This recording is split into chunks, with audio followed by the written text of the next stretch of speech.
Le damos las buenas noches a Virginia Cardoso, directora de Salud de la Intendencia de Montevideo. ¿Qué tal? Buenos días, muchas gracias por la invitación. Un placer, bienvenida. Gracias por venir. Obviamente el tema excluyente es la emergencia hídrica que está atravesando nuestro país, más allá de esta lluvia que estamos viviendo. Bueno, se han tomado una serie de medidas, como esto, digamos, complica el área metropolitana. Ha sido la Intendencia de Montevideo, junto con la Intendencia de Canelones y el Gobierno Nacional, los que han estado más activos en materia de acciones y de eventuales propuestas. La primera pregunta capaz que le hago es, ¿cuál ha sido el grado de coordinación entre la Intendencia de Montevideo, el Ministerio de Salud Pública, el MIDES y eventualmente también la Intendencia de Canelones para atacar de forma conjunta los problemas derivados de esta crisis?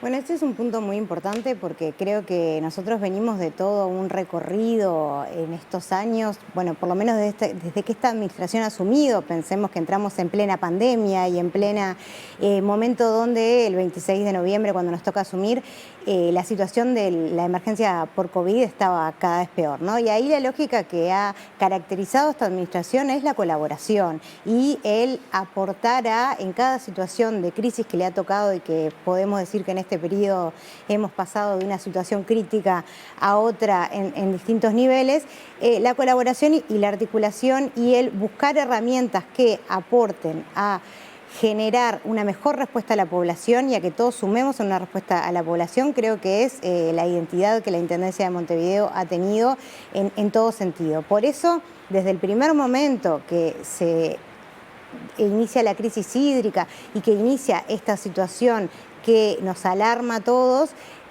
se realizaron una serie de acciones que pretenden justamente que la Intendencia esté totalmente ordenada para poder colaborar ante cualquier situación. Recordemos que de los primeros elementos que se hace desde organismos que competen a la Intendencia y que la Intendencia lidera para la coordinación, como la convocatoria al Comité de Emergencia Departamental, ámbito donde están tanto autoridades y organismos a nivel nacional y departamental que lidera la Intendencia para poder coordinar y articular, que se ha citado y que se han trabajado y se ha compartido información para articular y se han hecho acuerdos en ese marco.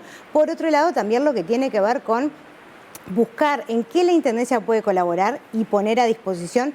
Voy a nombrar algunos ejemplos claros de esta articulación. Podemos decir que la Intendencia, en la medida en que pone a disposición su WhatsApp de 092-250-260 para que las personas reporten pérdidas de la red de OCE, para que se pueda pasar ese reporte a OCE y ayudar y acelerar en lo más que se pueda la reparación de ese punto de pérdida en este contexto en el que estamos, creo que es un ejemplo claro de un ejemplo puntual y concreto de colaboración. El último, podríamos decir que fue la Intendencia de Montevideo convoca a distintas industrias que sabemos que tienen pozos, que probablemente tengan un buen caudal.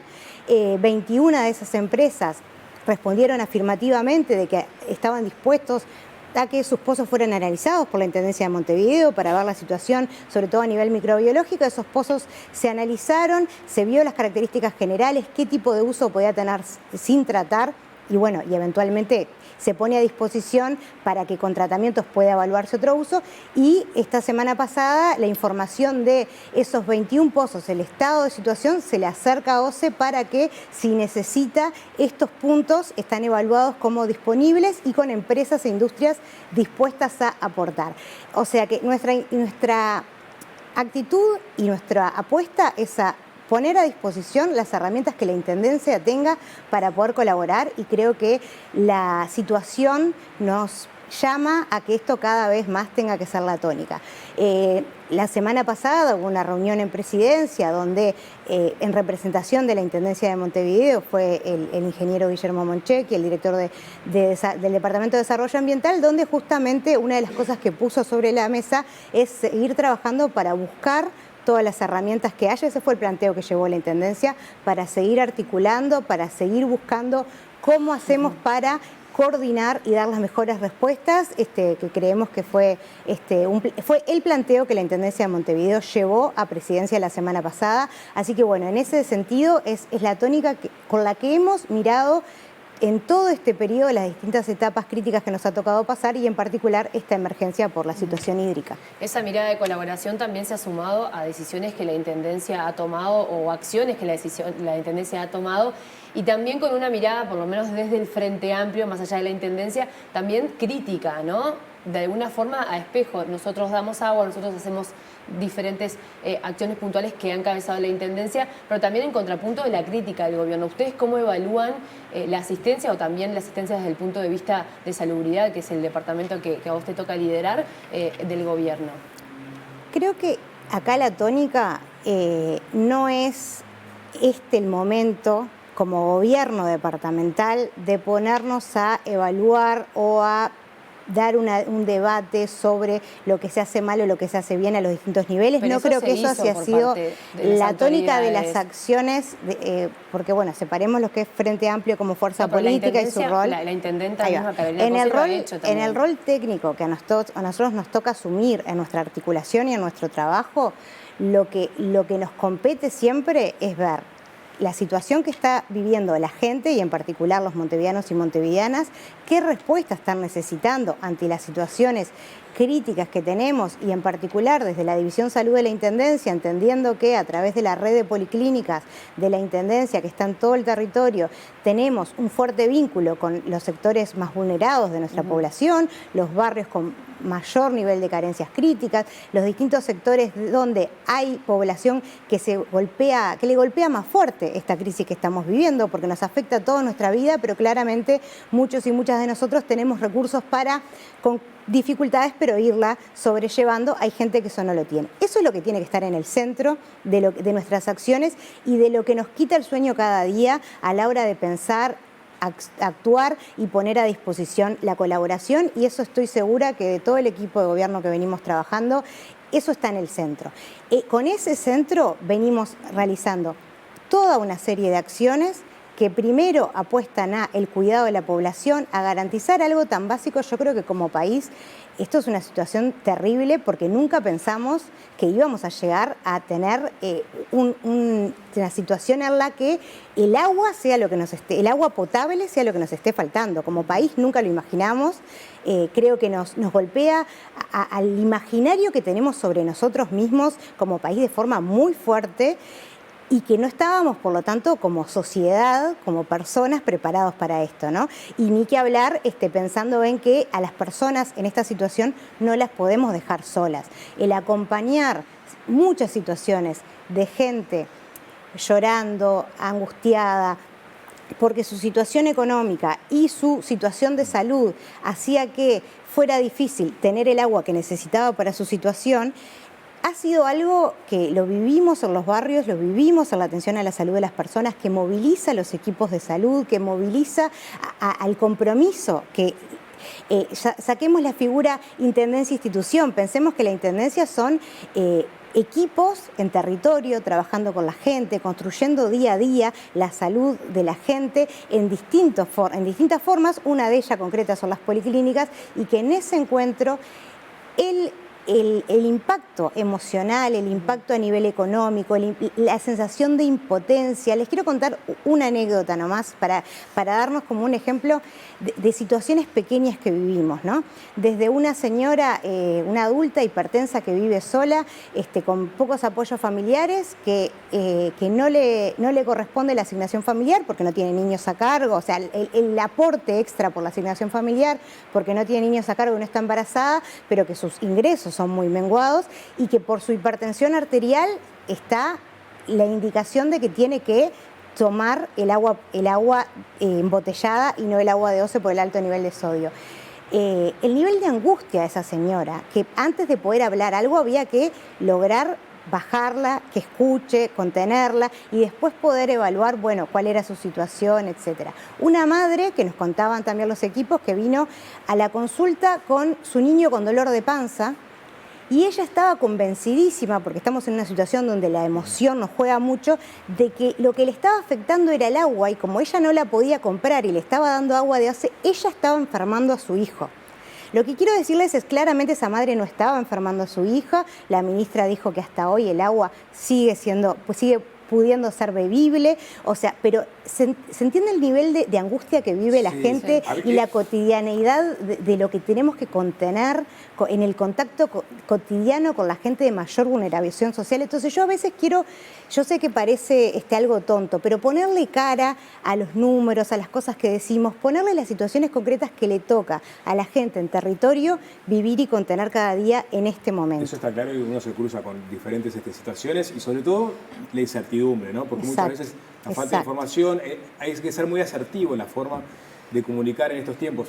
Y me obliga un poco a llegar al famoso ya episodio de la semana pasada, donde estaba Cardoso junto con la intendenta Cose, donde leyeron el informe que le legó a la Facultad de Medicina sobre los impactos de los trialometanos, puntualmente con las embarazadas, ¿no? Donde Cose incluso se emocionó al hacer su lectura y salieron a criticarla por no haber leído la otra parte en donde se ponían todos los considerandos que relativizaban un poco esa información.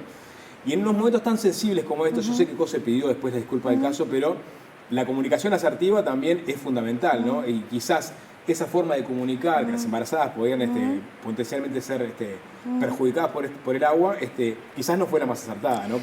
¿Cómo vivió Cardoso esa situación cuando la tenía al lado del intendente? Yo creo que hay dos puntos que quiero tomar. Lo primero, lo que tú decís de la comunicación asertiva, lo voy a tomar por distintos puntos, porque la comunicación asertiva en situaciones de crisis, y esto, bueno, la evaluación de comunicación en crisis tiene su propia complejidad y su propia especialidad, pero sabemos que no informar tampoco es una buena comunicación asertiva en condiciones de toma de decisiones de nuestra cotidianidad, ¿no? Empecemos por ahí. La intendenta que dijo en la conferencia, y yo estaba ahí, y invito a todas que lo vean a través de las redes y la conferencia completa, la intendenta dijo tres cosas. Uno, inició diciendo, el informe afirma que por lo inusitada de la situación, la evidencia es compleja, es contradictoria, es escasa. Eso fue lo primero que dijo. Después dijo, lo que más nos preocupa es este párrafo, que ahí lee, entiendo yo que también porque los términos médicos a veces son complejos y prefirió leerlo textual antes que usar terminología que no sea correcta, porque era un informe técnico, y después de eso dijo, por eso vamos a de agua a todas las embarazadas.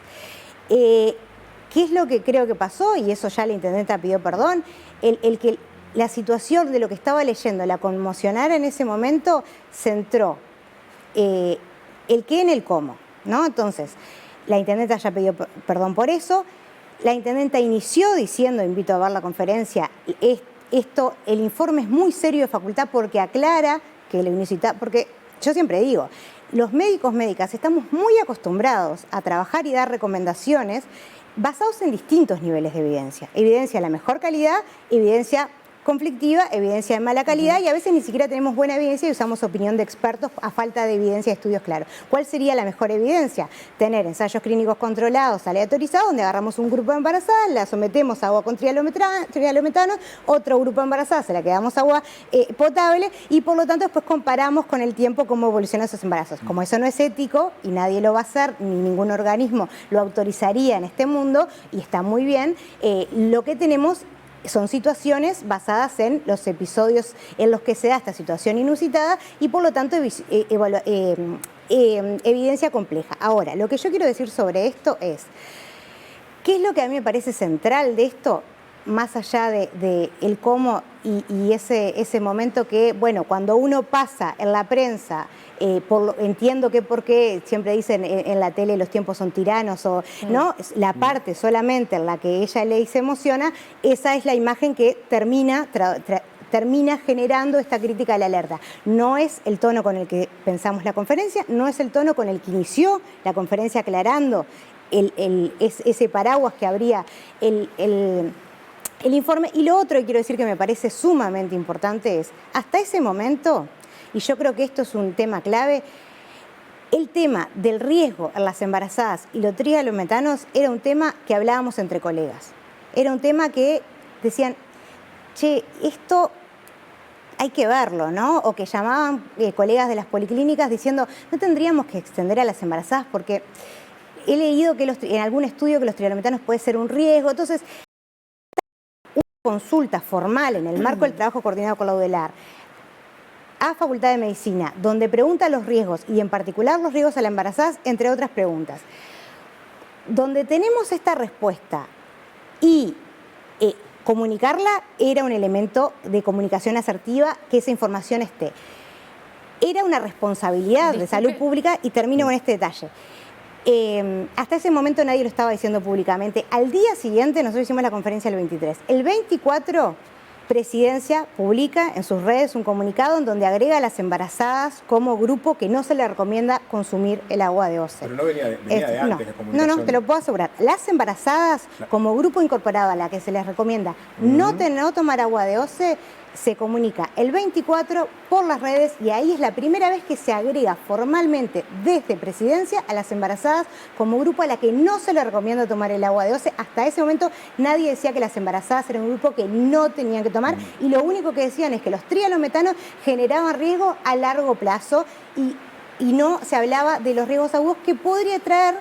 Es conflictiva la evidencia, pero puede llegar a existir, entonces, en el embarazo, sobre todo en el primer trimestre, y lo que genera que las personas no puedan tomar decisiones adecuadas en su vida sin la información. Entonces, yo creo que lo más importante es que hoy esa información la tenemos, en que hoy eso está en el debate académico, que Presidencia sacó el comunicado que incorpora a las embarazadas dentro de los grupos de riesgo que les recomiendan no tomar agua de OCE, y por lo tanto, hoy estamos en un camino en el que podemos tomar decisiones con mejores información, y eso me parece que con las disculpas que ya pidió la intendenta sobre la forma y sobre cómo se conmocionó, es un elemento que nos parece que nos deja mejor parados como sociedad. Nos quedamos sin tiempo, doctora. Gracias por la visita. Gracias a ustedes. Nos vamos a una pausa, Sapo, y venimos para el cierre. Bien, ya venimos.